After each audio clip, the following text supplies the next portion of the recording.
What was your dream at 16? What did you think you wanted to be? I A movie wanted star? to be a Hollywood actress. Of course. The truth comes out. Yes, but I mean, I'm in front of cameras, so in a You way are, I got basically. there. But Did you think about going down that route? yes, I took drama in high school, and it's the only subject I enjoyed. I was so fascinated by the fact that you can act and be somebody else. And even though I was the shy girl, I could go on stage and be confident and be somebody else. And it just felt so empowering. And I always had this vision of me being on stage. I didn't know what exactly I would be doing, but I just felt like I belong there and I feel good there. But it was scary at the same time. And I remember, I just remember dreaming about, going to Hollywood and doing all of that. But I was realistic. I knew that the chances of that happening are very slim. It's not like people go on these X Factor shows and they're like, I'm a singer, and then they start singing and it's like, come on. So I wasn't delusional about that, but I still believe that there's a chance that you can beat the adversity in your life and you can somehow get there. And I feel like in a way with what I'm doing, I found a little niche and I've executed on that niche. Like the idea of YouTube, if it wasn't for YouTube, truly I wouldn't be here. We wouldn't have grown our businesses the way we have, the audience, the movement that we have created. It's all thanks to YouTube. Then obviously Instagram came later, but if it wasn't for YouTube, that wouldn't happen. So I'm extremely grateful that I live in the time that allows for all these platforms to exist so we can take advantage of them. Yes, I just also want to thank the gods at YouTube as well. Yes, because they definitely are the reason we're here as well. Absolutely. When people look at Luxy Hair, they see this incredible, successful business. But one thing I noticed, also I spoke with your husband Alex, a few days ago, is that you guys had the mindset going into that. For when it happened, you guys had the mindset to take it forward. And I was wondering if you could tell me how you individually and both of you used to practice, honing your mind to almost you were practicing success before you got success. Absolutely. And how do some kids in Canada, some damn immigrant kids from Canada, get on that tip, Because again, people think you guys just kind of came out of the womb as, Wonder Woman and Superman. It's easy to think that, I know, right? but you guys designed yourselves or created yourselves or forged yourselves. Mm-hmm. How did you do that? And how did you even get the idea of doing that? Because there wasn't YouTube when you were a teenager. A lot of self-growth books that my mom would read really allowed me to expand my mind.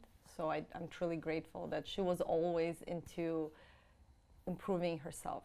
And she was always open-minded and reading all these hippie books back in the day, even when we lived in Azerbaijan. So this is from an early age. I was exposed to the idea of karma, the good, the bad, the idea of choice, consciousness, awareness, and possibilities as well. Mm-hmm. And then moving to Canada, when I eventually met Alex while I was working at the CIBC, Canadian Imperial Bank of Commerce, which I ended up there by complete accident.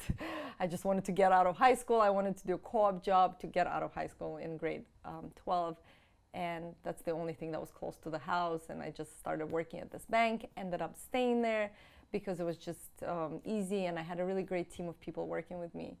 And then maybe 2 years after I worked there, Alex just walks into this branch and we get to meet, become friends, and then eventually we start dating. And he said that you were asking him out. Yes, I did ask him out. Okay.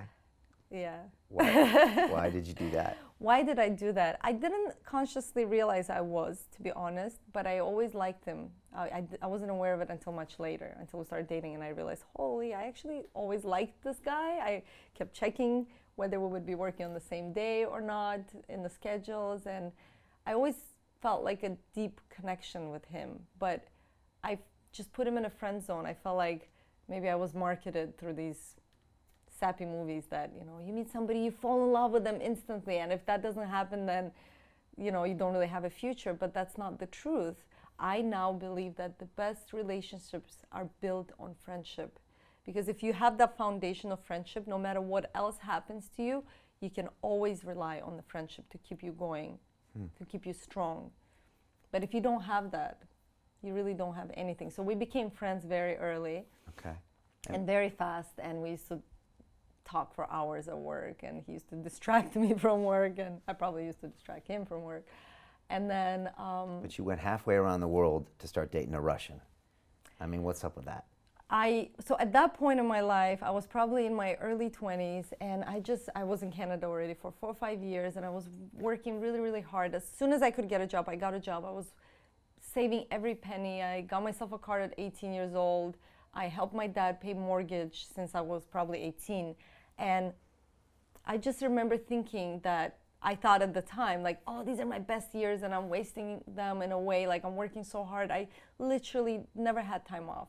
I might have like 3-4 hours on a Sunday or Saturday, and I was just so exhausted I would sleep, because what else I could do, you know, if I'm working all these crazy hours, and slept maybe 6-5 hours at night. I had a restaurant job. I worked at a bank, and then I used to go to college at some point. So like I used to like juggle 3-4 things at the same time, and it was exhausting.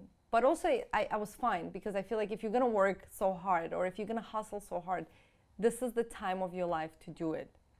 It's much harder to do that when you're 50, when you're 40, even when you're 30. Now that I'm in 30s, I can talk about that. But in 20s, you work your ass off. That's the time to do it.